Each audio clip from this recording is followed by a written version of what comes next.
नमस्कार। आप सभी का आयुष समृद्धि 893 में पुनः स्वागत है। मैं वैद्य विपिन पांडे जी को हार्दिक आभार देता हूं, जिन्होंने इसकी प्रेरणा दी और मुझे बड़ी खुशी है, गर्व का विषय है कि जो ये यात्रा कल से शुरू हुई है उसमें निश्चय ही जितने लोग जुड़ पाएंगे उन सभी का कहीं ना कहीं किसी न किसी हिसाब से एक बेनिफिट होने वाला है। वो बेनिफिट भी कैसा? वैसे तो हमारे महर्षियों ने ही नाम उसका समहिता रख दिया, जो भेदभाव न करे, कोई भी जो उसको सुने। जैसे सत्यनारायण की कथा का विधान है कि यदि कोई रास्ता चलता भी 5 मिनट बैठ के सुन लेता है तो उसको पुण्य मिलता है। तो ये तो वास्तव में ज्ञान गंगा है, वो हमारे अध्यात्म की गंगा है। और ये कथा जो हो रही है, 7 दिनी भागवत चलता है, 7 दिनी चरक पे हमारा क्लास चल रहा है। तो यूं समझिए आयुर्वेद की भागवत है, भले ही नींद भरी आंखों से, लेकिन कंसंट्रेट करके फोकस करके सुनिए। कई देशों में ये समय बड़ा सुटेबल है, जिससे वो लोग शाम को भी अपना देख सकते हैं, अमेरिका के गोलार्ध में। तो मैं सभी से प्रार्थना करूंगा, शांति से देखें, सुने, गुरु जी के वचनों को आत्मसात करें। और यदि कोई प्रश्न है तो चैट बॉक्स में अपना डाल दें, बाद में विपिन जी उसको देख के और रिलीवेंट आंसर डाल दें। अपने क्वेश्चन के साथ अपना फोन नंबर डाल दें उसी चैट बॉक्स में। विपिन जी जैसे ही उनका लेक्चर खत्म होगा वो देख के आपको जवाब दे देंगे। यदि आप डीएस कॉलेज से बाहर के हैं तो मैं पुनः अभिनंदन करता हूं, बच्चों को बधाई देता हूं कि चलिए नींद से कंप्रोमाइज करके, अपने गप्पों से कंप्रोमाइज करके जो ये आप ज्ञान आत्मसात कर रहे हैं, ये न केवल आज बल्कि जीवन भर आपको रोजी रोटी देने वाला है। कहीं यदि वक्ता है, सभा में बोल रहे हैं, तो श्लोक भी सुना देंगे तो इज्जत बढ़ेगी।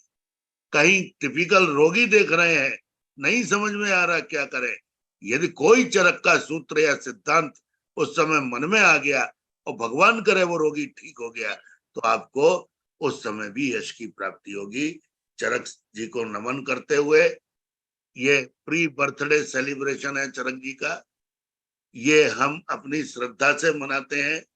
नहीं जानते कि इन महान भावों का जन्म किस तारीख को हुआ था, और ये भी नहीं जानते ये एक थे कि अनेक थे, मत मतांतर हैं। तो चरक माने चरय वैती चरका। तो जो भी चलते चलते ज्ञान अर्जित किए और इस संहिता में कंट्रीब्यूट किए, उन सभी महर्षि चरकों को, महर्षि आदि चरक को सादर नमन। और अब मैं माइक विपिन पांडे जी को सौंपता हूं। विपिन पांडे जी, अब आप और आपकी टीम के को होस्ट, इन दोनों पे मंच का दायित्व है। Hariom, all the best. Hariom sir, प्रणाम सर। जैसे कल हमने इसमें देखा था कि हम लोगों ने इस प्रोग्राम की शुरुआत की थी और हमारे वरिष्ठ डॉक्टर पवन शर्मा और डॉक्टर रामतीर्थ सर कल आके हम लोग का जो है हौसला अफजाई किए थे और हम लोग को आगे बढ़ने के उन्हें प्रेरित किया था। आज भी उनका आशीर्वाद है और आचार्य चरक का आशीर्वाद, और आप सब लोग इसमें जो है ज्वाइन भी हो रहे हैं। कई लोग के साथ में आज थोड़ा दिक्कतें भी हैं, स्कूल कॉलेज उनको जल्दी पहुंचना है। और मैं समझता हूं कि स्टूडेंट लाइफ में भी कई लोग को जो नेट की भी प्रॉब्लम होती है, डेटे की भी प्रॉब्लम होती है, डेटा उनके पास कम होता है। तो मैं आज आप लोग को एक चीज स्टार्टिंग में कहना चाहता हूँ कि ऑनलाइन क्लासेस मैं पहले पसंद नहीं करता था। मुझे लगता था कि इसमें अपन क्या है, ज्ञान अर्जन कर ही नहीं सकते हैं। लेकिन बाद में धीरे धीरे मुझे इस समय की डिमांड समझ में आई कि ऑनलाइन क्लासेस ही, फिर मुझे और ध्यान आया कि मैंने खुद आचार्य चरक से ऑनलाइन ही पढ़ा है। अब ये शब्द कहना आप लोग को लग रहा होगा मैं ये क्यों कह रहा हूँ, तो ऑफकोर्स मैं आचार्य चरक से फिजिकली कभी नहीं मिला। शायद ही आज के जमाने में कोई भी ऐसा व्यक्ति हो जो ये कह दे कि मैं आचार्य चरक को देखा हूँ, उनसे मिल के आया हूँ। हम लोग उनकी इस पुस्तक को पढ़ते हैं और उस उनके एक शब्द के हजारों अर्थ निकालते हैं। कुछ हम निकालते हैं, कुछ हमारे गुरुजन बताते हैं, हम उसको इंटरप्रिटेट करते हैं अपने साइंस से, मॉडर्न साइंस से, अलग अलग। देखिए कितने भी हमारे संसार में जो है चिकित्सा शास्त्र हैं, वो सब से हम कोलेट कर कर उन शब्दों के अर्थ देखते हैं। कितने सालों पहले ये शास्त्र लिखे गए, आज के परिप्रेक्ष्य में उन शब्दों के क्या अर्थ हैं। तो ये मैं हमेशा कहता हूँ कि मैंने भी आचार्य चरक से ऑनलाइन ही पढ़ा है, तो अब मैं ऑनलाइन क्लासेस के थ्रू आप लोग को भी पढ़ा रहा हूँ। ऑनलाइन क्या है? मानस तरंगे। आचार्यों ने आपने कई जगह इसमें देखा होगा शास्त्रों में कि दिव्य दृष्टि से ऐसा ज्ञान प्राप्त किया आपने, ज्ञान चक्षु से। तो ज्ञान चक्षु और कुछ नहीं है, मतलब वही आपने देखा होगा उसमें जो प्रज्ञा पराग वर्णन आया है, आप्तोपदेश का वर्णन आया है, आपको जो प्रमाणों का वर्णन आया है, ये सब यही ज्ञान चक्षु हुए हैं, है ना। क्या देखना है, क्या जानना है, कैसे समझना है, इन सब चीजों को ये जो ज्ञानोपार्जन के उसमें आपको साधन बताए गए हैं, इन सब के थ्रू हमको अपना ज्ञान देना है। चलिए, कल जो हमने कुछ पढ़ा था उसके बारे में आज हम थोड़ा 2 मिनट में हम बता देते हैं कि हमने अपनी चिकित्सा की शुरुआत, जैसे आपने देखा होगा कि आजकल जो है तो बहुत सारे ऐसे भी लोग प्रैक्टिस कर रहे हैं जिनके पास कोई डिग्री नहीं, कोई नॉलेज नहीं, वो दवाइयां रट के अपनी प्रैक्टिस कर रहे हैं। बल्कि वही लोग ज्यादा मिलेंगे आपको, पढ़े लिखे डॉक्टर आजकल मार्केट में बहुत कम मिलते हैं। तो क्या कारण है कि वो लोग, अच्छा वो लोग ऐसा नहीं ठीक नहीं कर रहे, ठीक भी कर रहे हैं। क्यों ठीक कर रहे हैं? वो ठीक इसलिए कर रहे हैं क्योंकि मेडिकल फील्ड इतना आगे आ चुका है आज की डेट में कि उन्हें दवाइयों की खोज कर ली है कि ये बुखार की है, ये दर्द की है, ये सर्दी की है, उन्होंने उसको रट लिया है। 100 में से 70-80% तो दवाई उठा के दे दी, ठीक ही होते हैं। 10-20-30 केस ही ऐसे रहते हैं कि उनकी परफेक्ट डायग्नोसिस वो लोग नहीं कर पाते हैं, तो उसमें उनको दिक्कत होती है। लेकिन काम तो कर ही रहे हैं। जब उनने न एनाटॉमी पढ़ी, न फिजियोलॉजी पढ़ी, न फार्माकोलॉजी पढ़ी, न उन्हें हमारे आयुर्वेद के शास्त्र पढ़े, न उन्होंने चरक, सुश्रुत, भागवत पढ़ा, न सारंगधर, न माधव निदान, न भाव प्रकाश। आधुनिक भी हमारी ये जो काय चिकित्सा वगैरह है, द्रव्य गुण आया है, रोग निदान आया है, ऐसी कोई पुस्तक उनने नहीं पढ़ी, फिर भी और आज वो समाज में प्रतिष्ठित भी है। क्या ऐसा हुआ? क्योंकि जैसे हम अपने स्टूडेंट्स को एग्जांपल देते हैं कि आज अगर हमको कार चलाना है, कार चलाना है तो हम जाके कार खरीदते हैं, कार में चाबी लगा के स्टार्ट करके चल देते हैं। कार को किसने बनाया, कार कैसे बनी, हमें नहीं मालूम होता है। मतलब खोज हो चुकी है, और आज से हजारों लाखों साल पहले लोगों के पास में साइकिल तक नहीं थी।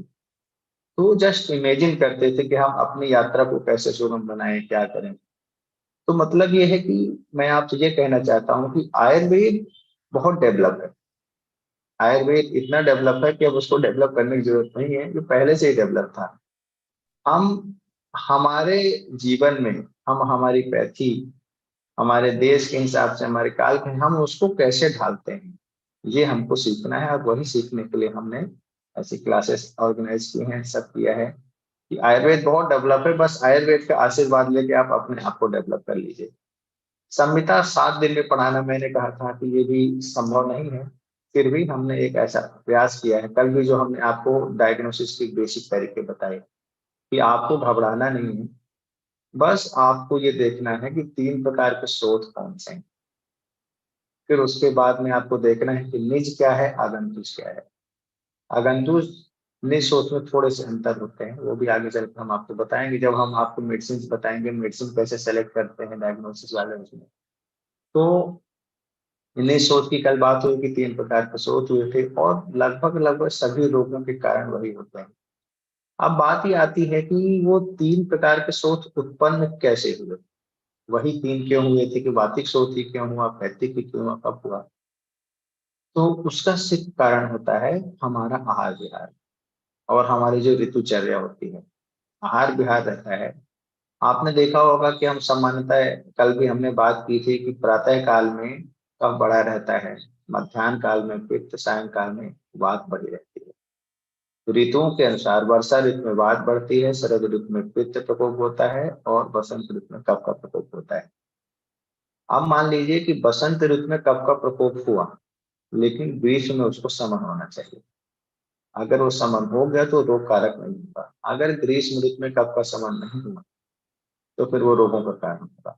दूसरी बात, बसंत ऋतु में जितना कफ बढ़ना चाहिए उससे ज्यादा कफ बढ़ गया, तो हमारे जो शरीर में जो अंजलि प्रमाण बोला गया 6 अंजलि, उससे ज्यादा हमारे शरीर की लिमिटेशन से ज्यादा अगर कफ बढ़ रहा है, हमारे सोर्सों की क्षमता से ज्यादा, तो उसका बढ़ने का कारण क्या है? आपने पढ़ा होगा, हमारा जो आहार विहार होना चाहिए वो हमारी प्रकृति के विरुद्ध होना चाहिए।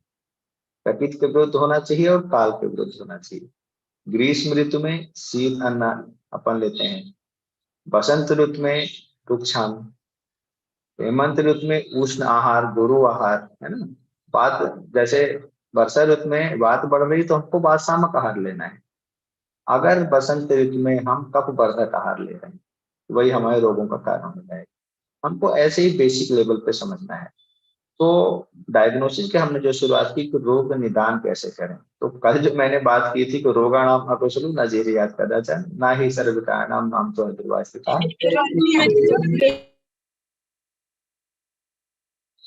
हमको जो है तो रोगों का नाम नहीं मालूम है, तो ठीक है, हमें नहीं मालूम है। आचार्य चरक ने कहा है कि असंख्य अपरिसंख्य रोग हैं, इतने रोगों का तो नामकरण करना ही असंभव है, ना हम कर सकते हैं।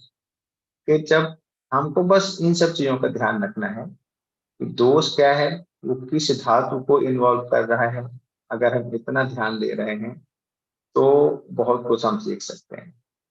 अब उसके बाद में और भी बहुत सारी चीजें आती हैं कि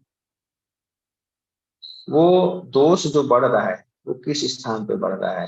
तो आपने ज्वर चिकित्सा पढ़ी होगी, तो ज्वर के जो भेद बताए गए अलग अलग बहुत इंपॉर्टेंट है। कल मेरे स्टूडेंट मेरे से कहा कि सर, ज्वर चिकित्सा तो भगवत गीता जैसे है, जितने बार पढ़ो उतने उसके अर्थ निकलते हैं। सही बात है।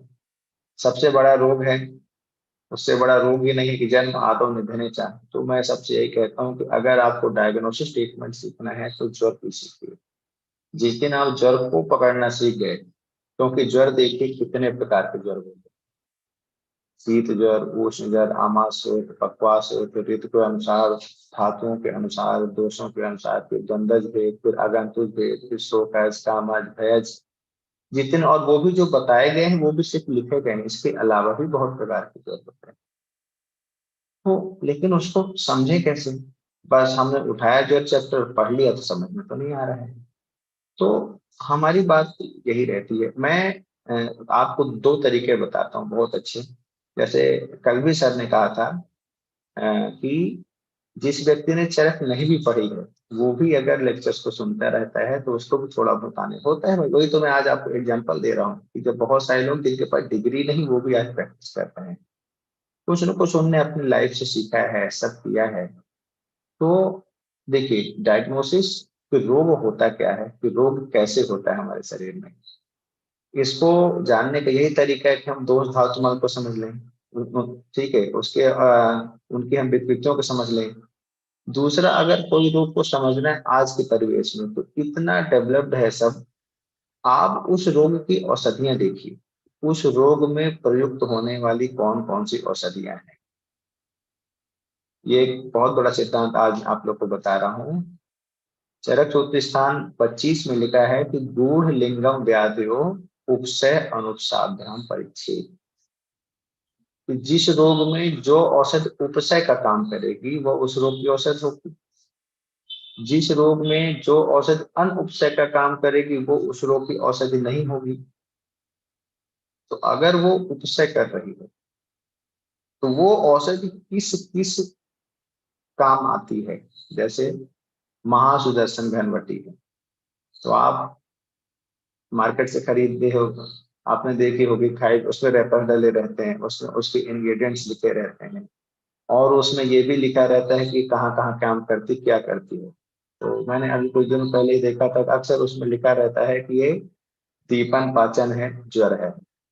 अब देखिए, जो दीपन पाचन के वर्ड लिखा था, तो आप यही समझिए कि ज्वर अग्निमांद से होता है, तभी तो वो दीपन पाचन कर रही और वो ज्वर को ठीक कर रही, मतलब ज्वर अग्निमांद से होता है। ठीक है। शूल शूल की जितनी औषधियां हैं उनमें लिखा रहता है वातावरण लोमक होती है। तो वात वृद्धि के दो ही कारण, एक धातु क्षय और एक मार्ग अवरोध। अभी कहने में तो दो बहुत छोटे छोटे वर्ड हैं, लेकिन ये बहुत बड़े वर्ड हैं। मैंने कल भी कहा था पित्तम पंगु कपम पंगु, आचार्य सारंगधर ने जो कहा था, पित्तम पंगु कपम पंगु पंगवो मल धातुवा वायुना यत नियंत्रित तत् गच्छन्तु मेघवत्। पित्त और कफ पंगु हैं, ये जो भी कार्य करते हैं तो बात ही इनसे कराती है, अगर बात नहीं होगी तो काम नहीं करेंगे। तो हमको यही देखना है कि बात के जो कार्य हैं वो सारे अपने कार्य जो कर रही है, तो उसमें जब पित्त कफ का अवरोध हो जाता है, या कि धातुओं का अवरोध हो जाता है, या कि आगंतुक किसी कारण का अवरोध हो जाता है, तो वायु वो अपने काम नहीं कर पाती। आप 5 प्रकार की वायु के कर्म याद करिए, कल मैंने कहा था। प्राण वायु के जो आपको बताए गए हैं, है ना। उसके बाद में आपको उदान वायु के कर्म बताए गए हैं, फिर आपको समान वायु के कर्म बताए गए हैं, फिर आपको ज्ञान वायु के कर्म बताए गए हैं, फिर आपको अपान वायु के। तो प्राण वायु को देखना होगा, स्टीवनम शब्द उद्गार श्वास आहार आदि कर्म चार। उदान वायु के जो कर्म आपको कहे गए हैं कि प्रयत्न और जो बलवान आदि कर्म चार। समान वायु के जो कर्म आपको बताए गए हैं कि अग्नि समीकरण, अग्नि का उद्दीपन करना। फिर ज्ञान वायु के कर्म जो बताए गए हैं, संपूर्ण शरीर में फैलती है, रस धातु को लेकर विक्षेपित करती है। रस धातु ऐसी धातु है जो कि सभी धातुओं का पोषण करती है। हो सकता है शुक्र रस का न कर रही हो, अस्थि रस का न कर रही हो, लेकिन रस सबका कर रही है, क्योंकि वो पहली धातु बनती है, वो अपने उत्तरोत्तर धातु को ही बनाती है और आगे चल के सभी धातु बनती है। ये सब काम करा कौन है? ये सारे काम वायु करा रही है। अगर वायु का मार्ग अवरुद्ध होता है तभी हमारे शरीर में रोग उत्पन्न होते हैं। मार्ग अवरुद्ध हुआ तो वात बढ़ी, इसी कारण से धातु क्षय हुआ तो वात बढ़ी। तो चरक सूत्र स्थान 18 जो है अपना त्रिशोती अध्याय, उसके बाद में अष्टोदरी महा। अष्टोदरी इसलिए कह दिया गया है क्योंकि जो सबसे पहले हम जो रोग, जैसे अक्सर हमने पढ़ा कि रोगा सर्व यदि मंदे अग्नि, सभी रोगों के कारण मंद अग्नि है, तो अग्नि का मुख्य स्थान तो उदर है, जठर है, इसलिए 8 प्रकार के उदर रोगी आचार्य चरक के सबसे पहले। देखिए बहुत साइंटिफिक उन्होंने बताया कि अभी उन्होंने जो है तो निदान स्थान नहीं बताया, किस्सा नहीं बताई, लेकिन 8 प्रकार के उदर रोग उन्होंने सूत्र स्थान में बता दिए हैं। सिर्फ इसलिए बता दिए हैं कि उनको ये मालूम था कि आगे चल के जो जीवन छोटा होता जाएगा, तो कुछ न कुछ हम जो है एज अ प्रैक्टिशनर काम करते रहे, कि डायग्नोसिस ही सीखते रहे। जैसे सूत्र स्थान के पहले अध्याय में उन्हें औषधियों का वर्णन कर दिया। पंचकर्मा जो वर्ड पहली बार आया है वो कहाँ आया है? अपामार्ग तंडुली अध्याय में। लेकिन आपने पहले अध्याय में, मैंने अपामार्ग तंडुली के पहले अध्याय जो है दीर्घ गीत के अध्याय में, सद शोधन वृक्ष हमने बताया। ये बहुत बड़ी बात है, अगर आप इसको समझे तो पंचकर्मा से भी कहीं ऊपर की चीज है संशोधन, शोधन। अब वो संशोधन कैसे किया जाए, आगे चल के लघु बुद्धि वाले होंगे, तो इसलिए उन्होंने 5 कर्म बता दिए। क्या 5 के अलावा कर्म नहीं है? 5 के अलावा, लेकिन मुख्य कर्म 5 ही है। उन्हें 5 कर्म से उन्होंने संशोधन को बताने का प्रयास किया है कि ऐसे ऐसे हम संशोधन कर सकते हैं। इन गुरु रहस्यों को जानना समझना बहुत जरूरी है। हम जो बात की बात कर रहे थे, एक तो मार्ग अवरोध होगा, दूसरा धातु क्षय होगा, क्योंकि धातुएं हमारे शरीर को धारण करती हैं। तो जितना उन्होंने धारण किया है अगर उससे कम हो गया, अपनी मात्रा धातु कम होंगी, तो उनके स्थान में वात आएगी। वात आएगी और वही बात फिर रोगों का कारण बनेगी, या कि वो किसी कर्म को ज्यादा कर देगी या कि वो किसी कर्म को कम कर देगी। देखिए बात हर काम को कराने वाली भी है और हर काम को रोकने वाली भी है। इसका बहुत अच्छा एग्जाम्पल, ये ऐसी बातें कभी कभी आती हैं कि ये कहते तो हैं लेकिन इसको हम समझे कैसे कि बात किसी कर्म को रोक कैसे देती है, कि बात किसी कर्म को ज्यादा कैसे बढ़ा देती है। बिल्कुल, आप देखिए पानी शांत है, पर अगर आंधी चल रही है, जैसे आपने बारिश में भी देखा होगा कि अगर सिर्फ बारिश हो रही है तो बूंदे सीधे गिरती हैं, और अगर बारिश के साथ में हवा भी चल रही है तो वो उड़ती रहती है बारिश, है ना? तो उसके क्या होता है, फवारे बनते रहती है। हमारे शरीर में भी सब ऐसे होता है। अगर बात बढ़ गई तो वो धातुएं अपनी जगह पे स्टेबल नहीं होंगी, यहाँ वहाँ दोष अपने सही जगह पे स्टेबल हो ही नहीं पाएंगे, वो यहाँ वहाँ घूमते रहेंगे। और इसका बहुत अच्छा एग्जाम्पल आशय अपकर्ष है। आशय अपकर्ष में दोष अपनी मात्रा से ज्यादा नहीं होते हैं, वो सिर्फ अपने स्थान से विच्युत हो जाते हैं। तो स्थान से विच्युत होना माने अलग होना, कि वायु ही कराती है। देखिए ठीक है, फिर अपन क्या हो गया कि वात की वृद्धि और क्षय, दोषों का क्षय और वृद्धि हमने देखा। यही है कि वात बढ़ने के जब दो ही कारण है, धातु क्षय और धातु वृद्धि। और वात क्षय के क्या कारण होंगे? वात क्षय और वृद्धि मैं ये कहता हूँ दोनों साथ में होती है। अब ये हमको कैसे समझना है? वात क्षय और वृद्धि दोनों साथ में कैसे? जाके क्षय होगी या फिर वृद्धि होगी, या फिर वृद्धि होगी या फिर क्षय होगा? नहीं, दोनों साथ में होते हैं। कैसे होते हैं? एक ही स्थान पे नहीं, लेकिन अगर हम पूरे शरीर की बात करें, क्योंकि कोई, चलिए अगर एक छोटा सा एग्जांपल ले लेते हैं कि मान लीजिए कि जैसे कोई एक छोटा सा कोई कार्य है, मल का निष्कासन, अपान वायु करती है, ठीक है, अपान वायु करती है। अगर बात बढ़ गई है, जो मैं आपको इसी से सारी चीजें समझाता हूँ कि बात कैसे कामों को रोकती, ये भी एक क्वेश्चन था। और दूसरा ये कि क्षय वृद्धि दोनों कैसे कर देती है। तो बात कैसे काम को रोकी कि अगर उधर में बात ज्यादा बढ़ रही है, यानी गैस ज्यादा बढ़ रही है, अपान वायु रुक रही है, वृक्ष अन्न का सेवन किसी ने ज्यादा किया है, इसने नहीं लिया है, तो उसका मल हार्ड हो जाता है, उसका मल कठिन हो जाता है। किसी चीज को सुखाने का काम बात ही करती है। वो अगर वो बात मल को हार्ड कर देगी तो कब्ज की शिकायत होगी। काम को रोक दिया, ठीक है। अब जब उसने काम को रोक दिया तो जो मल के साथ मल, अपान वायु मल को बाहर निकालती है, और जब मल बाहर निकलता है तो अपान वायु भी बाहर जाती है। क्योंकि नई वायु हम नाक से ले रहे हैं, प्राण वायु ले रहे हैं।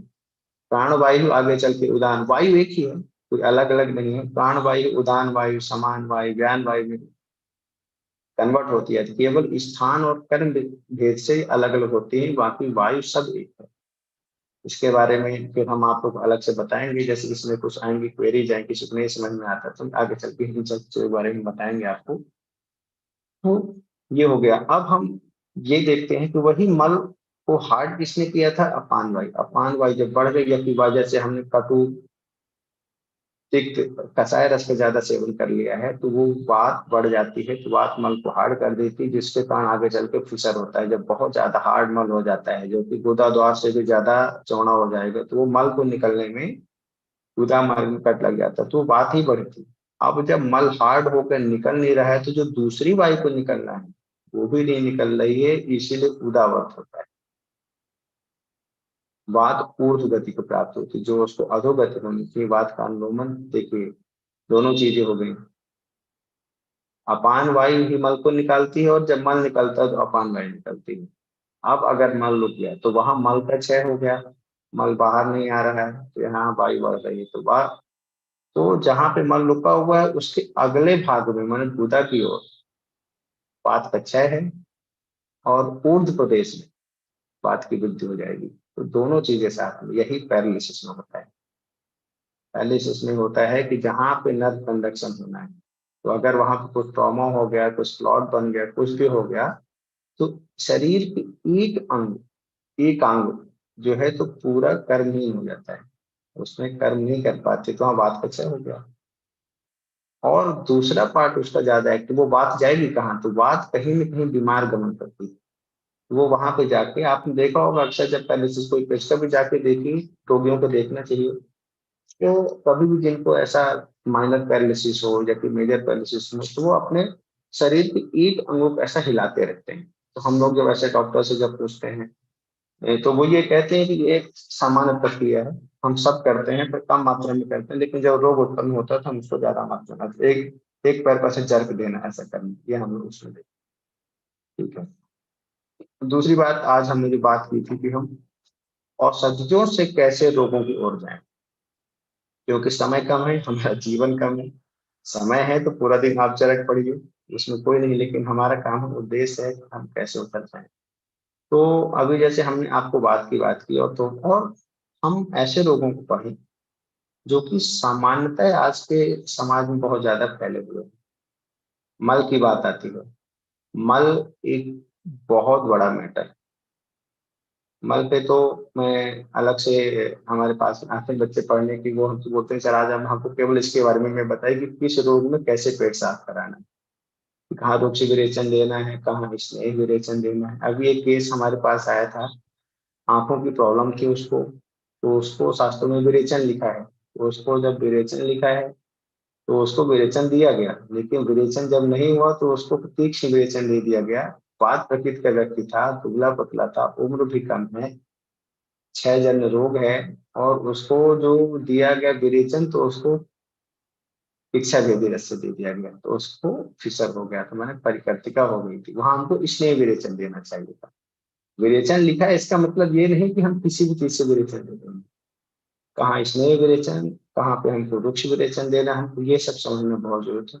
आज हम थोड़ा सा आपको उदर के बारे में बताते हैं कि उदर में हम कैसे डायग्नोसिस करेंगे। और ये आप मान लीजिए कि अगर आप उदर के रोगों को पढ़ लीजिए, क्योंकि चरक सूत्रस्थान 18 के बाद में अगला अष्टोदरी, फिर अष्टोदरी जो रोग है वो इसीलिए बताया गया है कि अगर आप उदर रोगों को अच्छे से समझ गए तो उदर रोगों से ही रिलेटेड सारे रोग होते हैं। और अगर आपको कोई रोग समझ में नहीं आ रहा है तो एक सामान्य चिकित्सा के लिए आप उस व्यक्ति के उदर, क्योंकि उदर के बारे में व्यक्ति इतना सेंसिटिव होता है कि उसके दिमाग में क्या चल रहा है, पैर में ये ज्यादा नहीं समझ पाता है कहाँ का है, लेकिन पेट के बारे में जानता रहता है कि गैस बन रही है कमर, क्योंकि वहीं से मल निकल रहा है, अपान वायु को त्याग कर रहा है, मूत्र का निष्कासन हो रहा है, वहीं पे सब चौथा रिसाइकल होता रहता है, तो व्यक्ति इन सब चीजों की जानकारी बहुत अच्छे से देता है। तो जैसे हमने कल बात की थी कि अभी हम रोगों का नामकरण तो कर ही नहीं रहे हैं। अच्छा, चरक ने भी कहा और हम भी अपना ज्यादा दिमाग में लगा रहे हैं, बिल्कुल सामान्य भाषा में हम समझ रहे हैं कि अभी हमारे पास में चरक संहिता भी नहीं। हम तो ये सोचते हैं आचार्य चरक ने क्या लिखा, आज हम वो भी नहीं पढ़ पा रहे हैं। लेकिन हमारा उद्देश्य हमेशा से यही रहा है कि आचार्य चरक ने क्यों लिखा। हम जिस दिन ये समझना जान गए कि आचार्य चरक ने ये चीज क्यों लिखी है, वो दिन समझ लीजिए आपकी लाइफ का टर्निंग पॉइंट होगा। आचार्य चरक ने ये जो लिखा है कि न अर्थार्थम न अपि कामार्थम न अतभूत ज्ञान प्रति वर्तते यत् चिकित्सायां च सर्वम, जो ये सब सोच की चिकित्सा में प्रवृत्त होता है वो सबको पीछे छोड़ देता है, खुद आपको ज्ञान आने लगेगा। जैसे मेरी भी पढ़ाई ऑनलाइन हुई, मैं आचार्य चरक से फिजिकली नहीं मिला हूँ, ऑनलाइन उन्होंने पढ़ाया, ऑनलाइन हमने पढ़ा, ऑनलाइन आप हमको, अब हम आपको देख पा रहे हैं, आचार्य चरक को हम देख नहीं पा रहे हैं। उनके सिद्धांत हैं, जो उनकी ये जो पुस्तक लिखी हुई है, उनके बारे में जो बड़े बड़े जो विद्वान है, जैसे कल सब ने बात की थी तपन वैद्य सर की, मैं आज तक उनसे मिला तो नहीं हूँ, लेकिन उनके बारे में काफी कुछ सुना है कि वो चरक संहिता लेके घूमते हैं, तो बहुत अच्छा लगता है। यही यही सारे सिद्धांत है। देखिए आचार्य चरक ने इसी चरक सूत्र स्थान 18 में ये लिखा है कि रोग अपरिसंख्य है, मैं उनके बारे में लिख पाना असंभव है। तो जब लिख पाना असंभव है तो आप भी वही सोचिए, फिर लोगों को समझने के लिए, समझाने के लिए, रोगियों के लिए आप इसको पुस्तक को पढ़िए। अब हम फिर से आते हैं थोड़ा सा उदर रोगों के पास में। तो जो मैंने 3 प्रकार के शोध की बात की थी कल, वातिक, पैक्टिक और कफज, ये आप जान लीजिए। उदर रोगों में भी आप सिर्फ वात, पित्त, कफ को समझ लीजिए। अब ये हम कैसे समझते हैं, तो आचार्यों ने बहुत अच्छी अच्छी चीजें बताई, अलग अलग हो सकता है, कुछ आचार्य चरक ने बताई तो कुछ आचार्य सुश्रुत ने बताए, कुछ बागवट, ये सब एक ही है, इन सब का उद्देश्य एक ही था। आपने जो कोष्ठ पढ़े 3 प्रकार के, क्रूर कोष्ठ, मध्यम कोष्ठ, है ना, और एक होता है मृदु कोष्ठ, और एक सम कोष्ठ भी बताया गया है, लेकिन वो सम कोष्ठ क्या होता है, उसमें जो है सब लोग समान लेते हैं, लेकिन हमको रोगों को समझना है। आज हम डायग्नोसिस की बात कर रहे हैं, 3 प्रकार के कोष्ठ समझिए। अब हम पोस्ट कैसे समझ दें, हमारी जो पुस्तकों में लिखा गया वो हम, देखिए हम जितनी रिसर्च करते हैं, मैक्सिमम एनाटॉमी है तो हमने बॉडी रखी, चीरी फाड़ी देख ली। फिजियोलॉजी, मेडिसिन के एक्शन समझने के लिए हम रिसर्च करते हैं चूहों पे, बिल्लियों पे, कुत्तों पे करेंगे, दूसरे जानवरों पे प्रयोग करते हैं इंसान पे, इंसानों पे भी होती है प्रयोग औषधियां, लेकिन जब उनके रिस्क फैक्टर्स कम होते हैं, रिस्की हो, तो हम प्रयोग वहां करते हैं, और उनकी हम जितनी जांच करते हैं हम जिस चीज की हम रिसर्च करते हैं वो हम दूसरे जानवर को करते हैं, प्रयोग हम इंसानों पे करते हैं। ये एक बहुत बड़ा ऐसा मैटर है कि जिसमें तो साइंस भी बिल्कुल साइलेंट। कभी कभी आपने पढ़ा होगा कि उन पे केस हो गया, उनको रिसर्च के लिए मेडिसिन दी गई थी, अभी कई सालों पहले आया था पेपर में, एग्जैक्ट ध्यान नहीं आ रहा, और ध्यान भी होता ऐसी बात है ओपन नहीं बोलेंगे कि ऐसा कहा गया था कुछ एक शहर है कि वहाँ सभी डॉक्टर्स को रिसर्च के लिए मेडिसिन दी गई थी से, तो उन्हें पेशेंट को बिना उनके कंसेंट उनको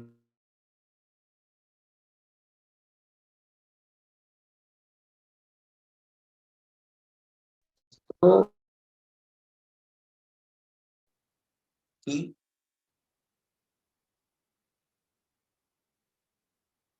शायद किसी का स्पीकर ऑन हो रहा है क्या? हाँ ठीक है।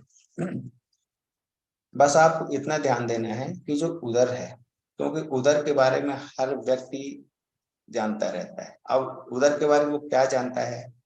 सुबह उठते ही हर व्यक्ति मल त्याग के लिए जाता है।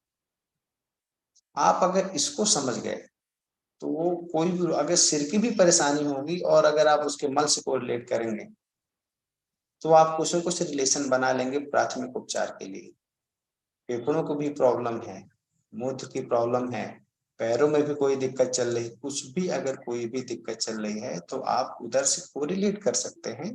फिर आगे चल के आप उसकी डायग्नोसिस और बनाइए, जो हायर जांचें हैं वो करके आपकी नाड़ी ना शब्द स्पर्श रूप रसगंध इनके हिसाब से नाड़ी मल मूत्र जिह्वा शब्द स्पर्श दृक आकृति ये भी ऐसी रहती है। लेकिन पेशेंट के आते ही आपको, और देखिए जब मैं ये कह रहा हूँ कि बात ही सब कराती है, तो हम नाक से प्राणवायु लेते हैं और गुदा मार्ग से अपान वायु निकलती है, मूत्र मार्ग से निकलती है। अपान वायु के 5 ऋतुकर्म है, मल निष्कासन, मूत्र निष्कासन, आर्तव निष्कासन, सुक्त निष्कासन, गर्भ निष्कासन और भी है, लेकिन मेन ये 5 इसमें जो मेजर आपको बताएगा। तो जो मल त्याग है, हर व्यक्ति प्रतिदिन मल त्याग करता है।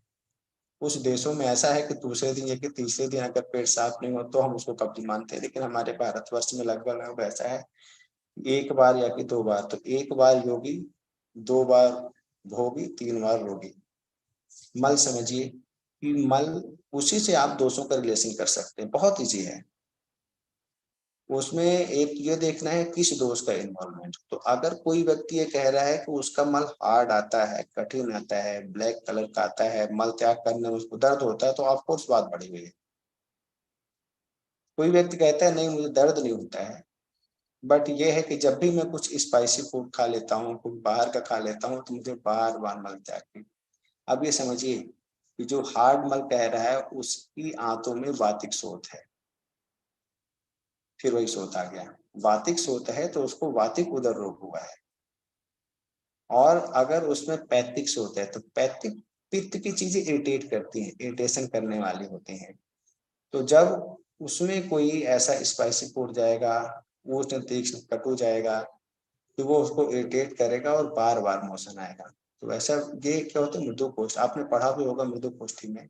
ऊपर वाला हमने जो बात को बताया वो क्रूर कोष्ठी होगी, ये होगा आपका मृदु कोष्ठी सामान्य भाषा में। अच्छा हम तो बहुत समझते हैं, चलिए हमने सब पढ़ लिया है, लेकिन हम पेशेंट से कैसे इंटरेक्ट करें, पेशेंट से हम कैसे निकलवाएं, इंपॉर्टेंट ये होता है। हमने तो बहुत ज्ञान अर्जन कर लिया है, कितने सरल शब्दों में हम रोगियों से पूछ के उसकी डायग्नोसिस कर लें। न हम उसको प्रकृति समझा सकते, न हम उसको विकृत समझा सकते, न हम उसको सार समझा सकते हैं, समय कम रहता है। कम से कम समय में तो मन से डायग्नोसिस बनाना सीखिए। सामान्य जीवन में, समाज इवन मैंने तो बड़े बड़े रोगों में जब मैंने देखा कि डॉक्टर से हाथ खड़े किए, हम भी हमारे घर में, हमारे समाज में, हमारे परिवार ही से हम लोग क्या करते हैं, शुरुआत करते हैं। फिर धीरे धीरे जब समय आता गया कि और लोग इंटरेक्ट होते गए, आज तो कई साल निकल गए, 10-12 साल, तो मैंने देखा कि जब कहीं भी कुछ भी समझ में नहीं आता है, ये बात ही तो है जब सब काम करा रहे, तो बात का अनुलोमन करिए। तो बात का अनुलोमन करने का जो सबसे बड़ा मार्ग है वो क्या है, मल मार्ग ही है। अनुलोमन तो अपान वायु से ही होगा। तो आप सबसे पहले चेक करिए उसका मल और मूत्र सही है कि नहीं। फ्री की चिकित्सा है, ना कोई पैसा लगना है, ना कुछ लगना है। अगर आप एक क्वेश्चनर तैयार करते हैं, अगर आप उससे कुछ क्वेश्चंस के माध्यम से पूछते हैं कि भाई, लोग साम निराम पूछते हैं, साम निराम क्या है? साम मल निराम मल, इसका तो मैंने बहुत अच्छा बताया। पेशेंट फट से जवाब देता है। आपको उनसे पूछना है आप इंडियन टॉयलेट में जाते हैं कि वेस्टर्न टॉयलेट में। इंडियन टॉयलेट में जो व्यक्ति जा रहा है और एक बार फ्लश करने में या कि पानी डालने पे अगर सीट साफ हो गई मल त्याग के बाद में, तो समझिए पक्को मल था। पहले पानी डालने की भी जरूरत नहीं होती है, बहुत ज्यादा पानी डालने की जरूरत नहीं होती है। पानी डाला, सीट साफ, पक्को मल है। पानी डालते जा रहे हैं, 1 बाल्टी 2 बाल्टी, उसके बाद मल चिपका हुआ है, वो अपक्व मल है। इसी से क्लियर हो जाता है। ये मैं आपको ऐसे शब्दों में बता रहा हूँ कि जो कि हम पेशेंट से इंटरेक्ट कर सकते हैं, कि उनसे पूछा नहीं, फट से जवाब आया। बोले हम वेस्टर्न में जाते हैं, तो वेस्टर्न में भी मल त्याग के बाद फ्लश करने के पहले मल को देखा जा सकता है। मल अगर पानी में तैर रहा है तो पक्व है, अगर डूब रहा है तो अपक्व है। तो साम निराम की परीक्षा तो लगभग लगभग यही हो गई। तो आप औषधियों का सिलेक्शन का, मैंने कहा ना, औषधियों के सिलेक्शन से भी हम डायग्नोसिस में जाएंगे और डायग्नोसिस से भी यहाँ आएंगे। रोगम आदो परीक्षे ततो अनंतरम आदो, सबसे पहले रोग की परीक्षा करना है। तो हम रोग की परीक्षा अभी हम कर रहे हैं उदर में। उदर को लेके व्यक्ति कैसे कैसे सवाल आपके पास में लेके आता है, क्या क्या परेशानियां। कोई बोलता है कि सर मुझे भूख नहीं लग रही। भूख नहीं लग रही है, 2 चीजें हो सकती हैं।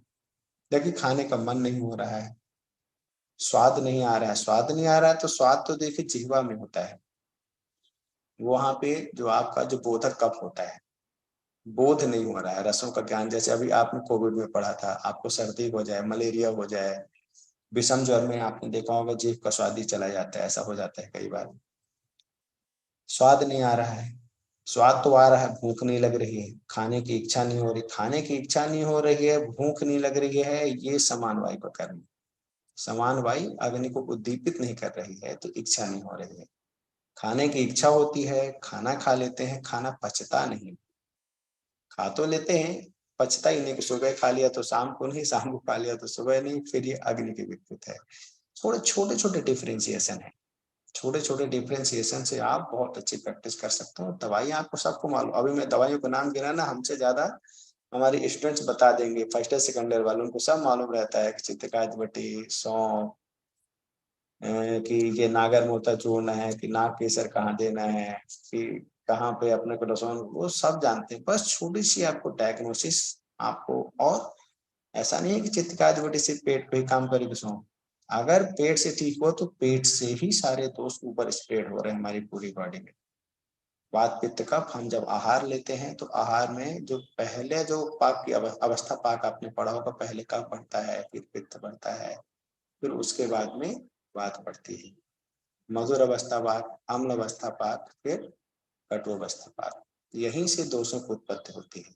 दोष यही उत्पन्न होते हैं, ज्यादा उत्पन्न हो गए, पता चला कि हमने रुक्ष अन्न ज्यादा ले लिया है तो कटु अवस्था पाक में वात ज्यादा बढ़ जाएगी।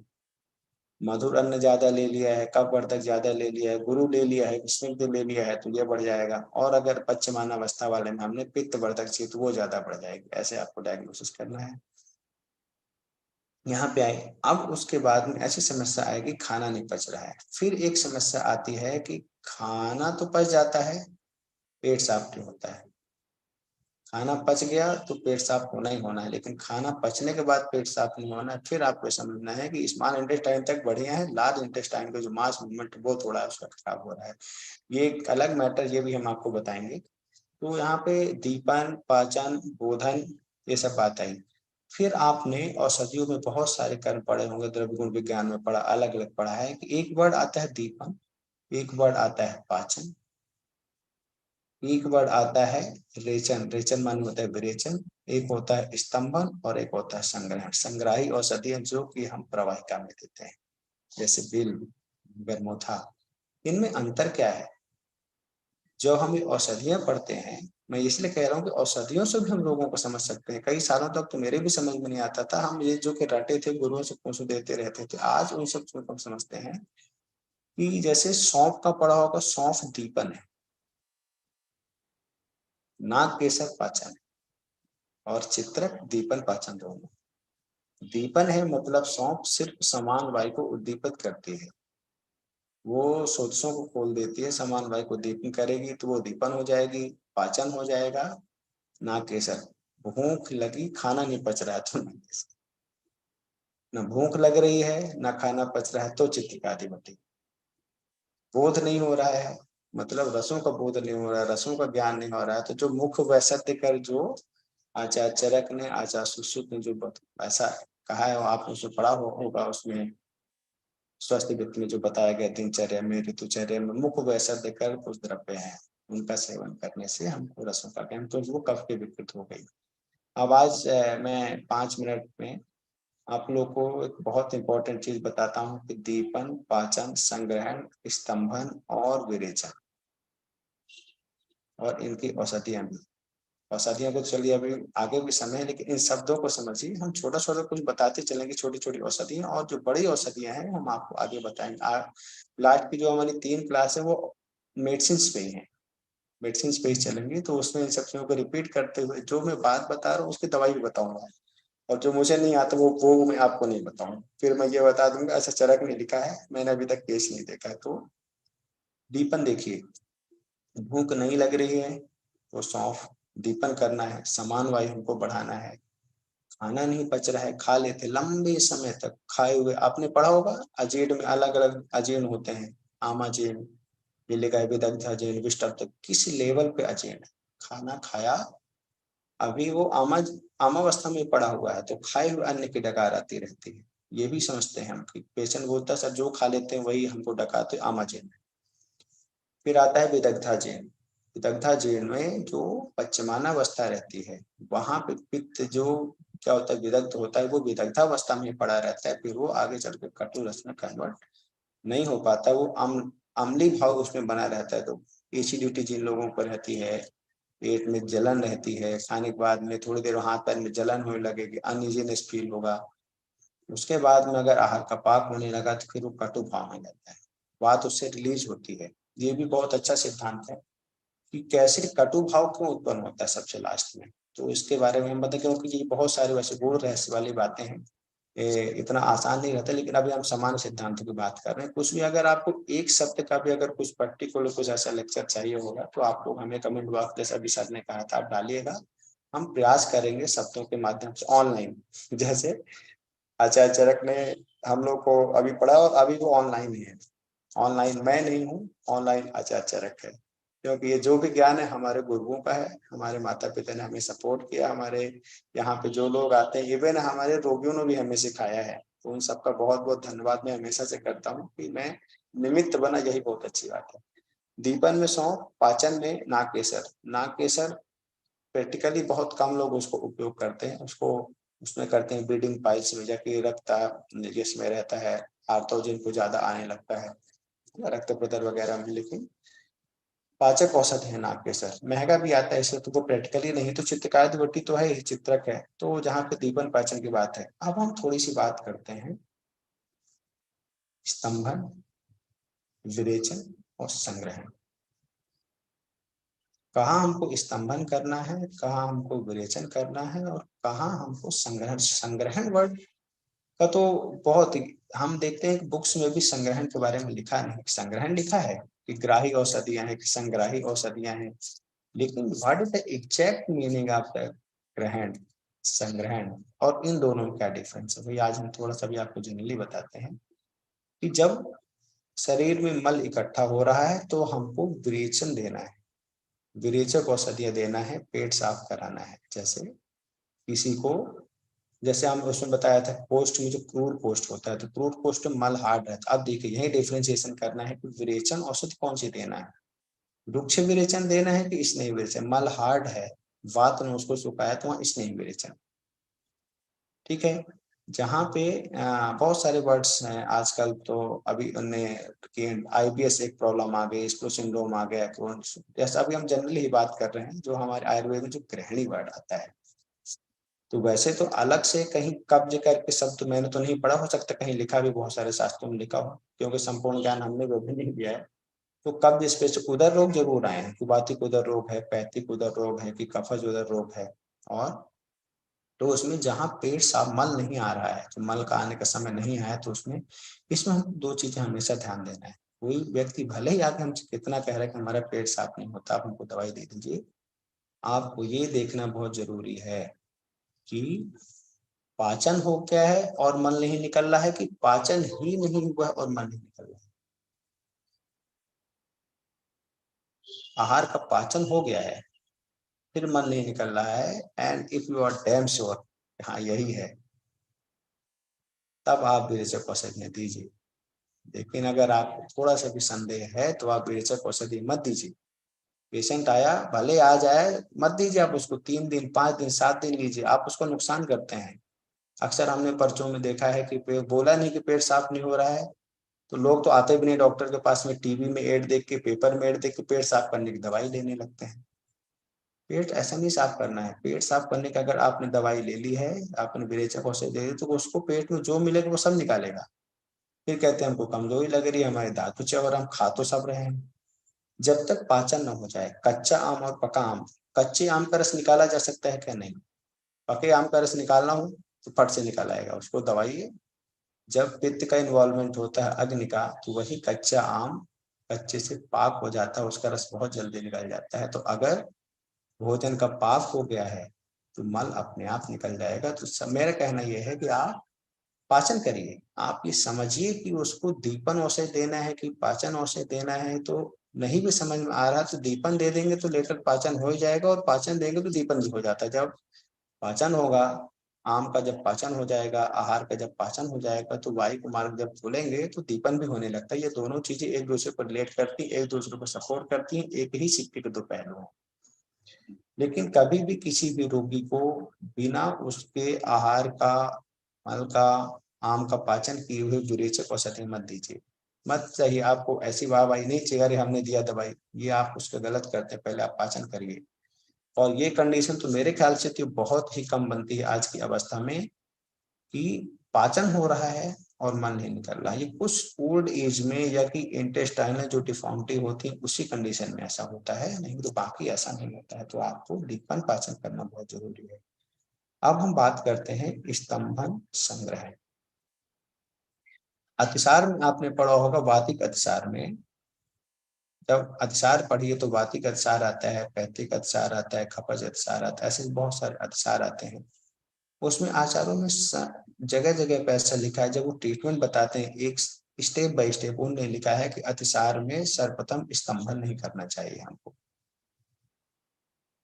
क्यों नहीं करना चाहिए स्तंभन?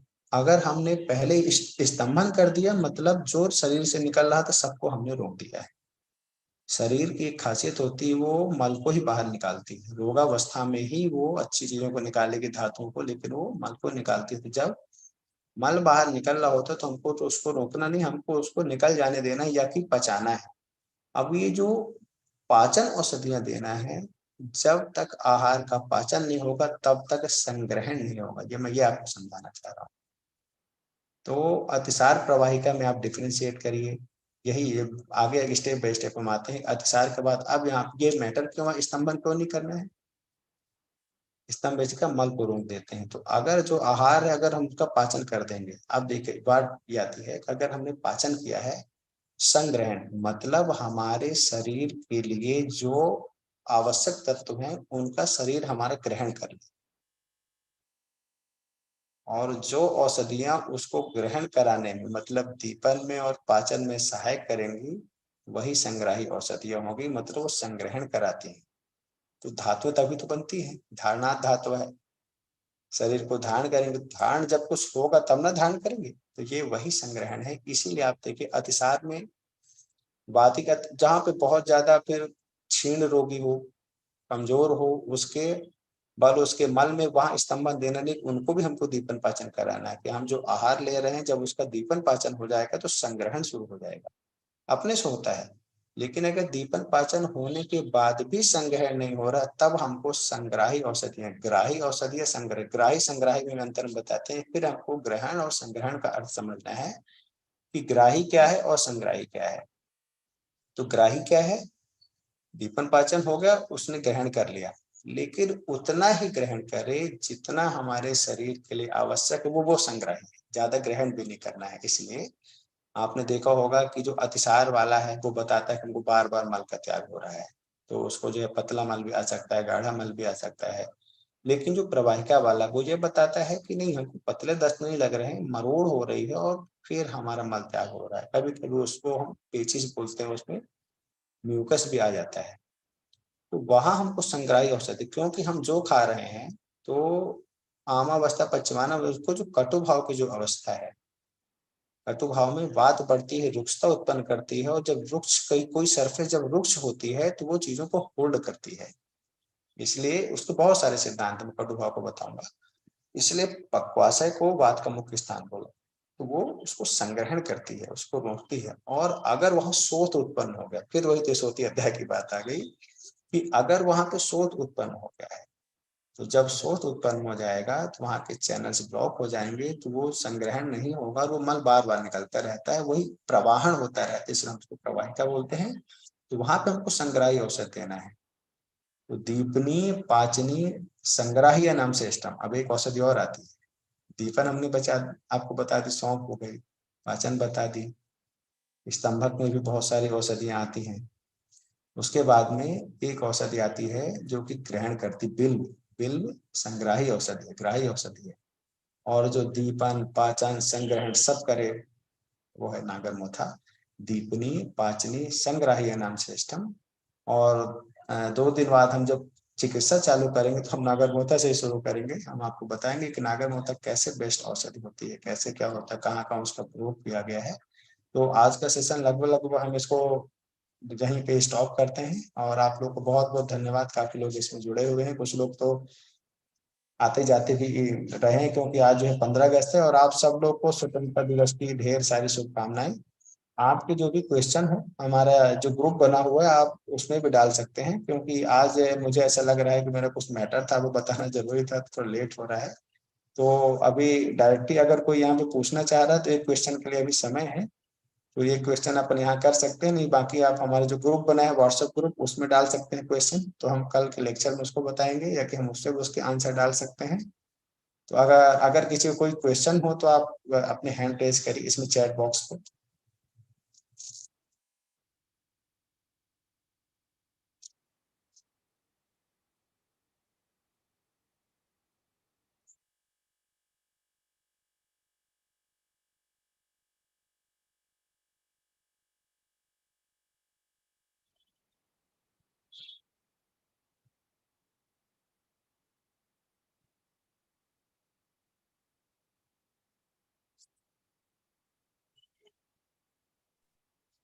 मेरे ख्याल से बहुत ही अच्छा सेशन रहा।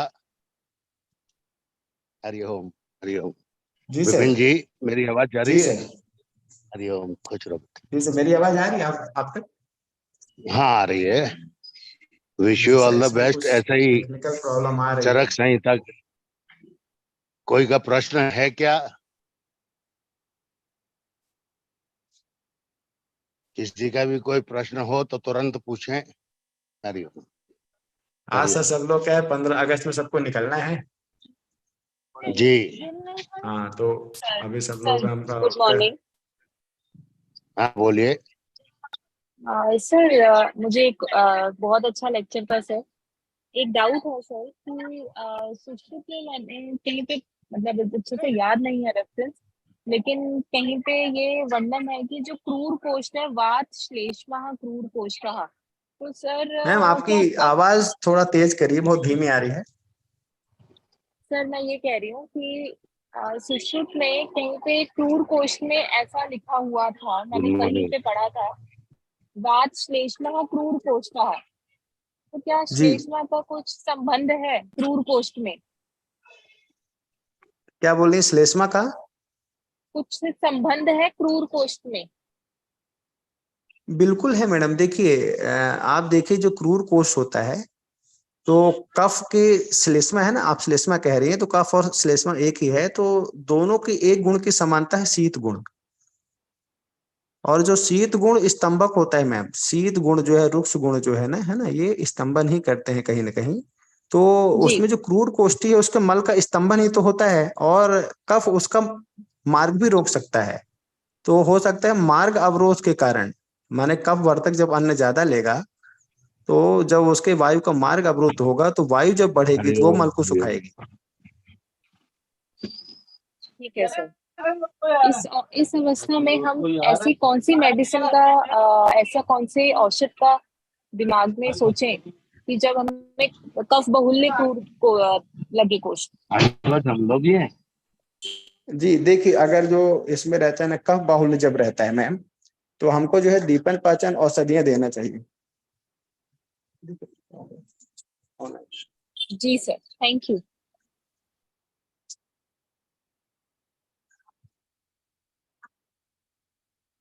Hello hello Hariom. Hello Hariom. हाँ जी बोलिए हेलो, विपिन। मेरी आवाज आ रही है thank madam? You, thank you. हाँ आवाज आ रही है। बहुत हाँ अच्छा थोड़ा सा लेक्चर ये रहा आपका। पता नहीं कि मेरे पास में आपकी आवाज कम, हाँ हालांकि मेरे को इसमें आ रहा सुनाई दे रहा है कि देखिए कि जब कफ भी बढ़ा हो और वात जब दोनों बढ़ी हो तो हमारे लिए चिकित्सा बहुत आसान हो जाती है। कफ के साथ में जब पित्त रहता है, वात के साथ में जब पित्त रहता है तब हमें दिक्कत होती है। कफ और वात जब दोनों बढ़े तो बहुत आसान चिकित्सा होती है। इसमें हमको उष्ण चिकित्सा है ना, तो जो दीपन पाचन जो औषधियां रहती हैं, तो ये अभी अभी तो हम उदर के संबंध में बात कर, आपने इसका जो क्वेश्चन पोस्ट का ही पूछा है। तो अगर आप जो दीपन पाचन कर देंगे, है ना, तो जब दीपन पाचन करेंगे तो जब पाचन हो जाएगा आहार का तो वो अपने अगले स्टेप में बढ़ जाएगा, तो वो समान वायु फिर से उद्दीप्त हो जाएगी और वात का अनुलोमन होगा तो वात का भी समन होगा। और दूसरा, उसके जस्ट हमको यहाँ पे दो प्रकार की औषधियों को प्रयोग करना है। वे दीपन पाचन तो किया, लेकिन हमको उस क्रूर कोष्ठी का विरेचन, हमको स्नेह विरेचन देना पड़ेगा। तो एरंड तेल का आप प्रयोग करिए। और एक तेल और आता है कोटक्कल कंपनी का, गंधर्व हस्तादि तेल। तो जो गंधर्व है, तो गंधर्व एरंड को बोला गया है, तो गंधर्व हस्तादि तेल अपने आप में एक दीपन पाचन और स्नेह विरेचन औषधि है। ऐसी औषधि को हम प्रयोग कर सकते हैं। सर जब जो दोनों आपने तेल बताए हैं, तेल में स्निग्ध गुण होने के कारण कफ भी तो बढ़ सकता है, तो हम यहाँ पे तेल का प्रकरण क्यों सोच रहे हैं? क्या सोच रहे हैं मैडम? मैं ये कह रही हूँ सर कि तेल के बारे में क्यों सोच रहे हैं, अगर यहाँ पे देखिए अभी आपने आपके क्या है कि जो स्टार्टिंग की थी ना हमारे क्वेश्चन, आपका जो क्वेश्चन था आपने पहले ही कहा था क्रूर कोष्ठ है। तो जब क्रूर कोष्ठ श्लेष्मा के कारण आपने पूछा था ना, मैं इसलिए कह रहा हूं, तो जो क्रूर कोष्ठी है वहां बात बढ़ी ही है मैडम। इसमें अलग अलग कंडीशन है। इसमें अभी जो एक सारता का सिद्धांत आता है, सारता का सिद्धांत भी हम आपको रिलेट करेंगे। उसमें हम रिलेट के जैसे जो मेद सार है, तो अगर वो व्यक्ति मेद सार है, उसमें ऑलरेडी मेद बढ़ा, स्नेह बढ़ा है, तो हम उसको अगर जो फिर सिंपल कोई विरेचन का ये रहता है चूर्ण, अगर तेल नहीं भी देते हैं तो भी उससे काम हो जाएगा। लेकिन अभी आपने जो क्वेश्चन पूछा है तो उसके हिसाब से आपने बात की थी क्रूर कोष्ठ की, है ना, तो जो क्रूर कोष्ठी है तो उसको हमको स्नेह विरेचन ही देना चाहिए। Okay sir, thank you so much. जी ठीक है सर, आज का सेशन अब बंद करते हैं। थैंक कल यू, बहुत अच्छा। सभी को बहुत बहुत धन्यवाद। आप लोग जुड़े, कुछ ने आधी नींद में सुना, कुछ ने जगते हुए सुना। जो सभी को नमस्कार है और बहुत बहुत धन्यवाद है विपिन जी आपको।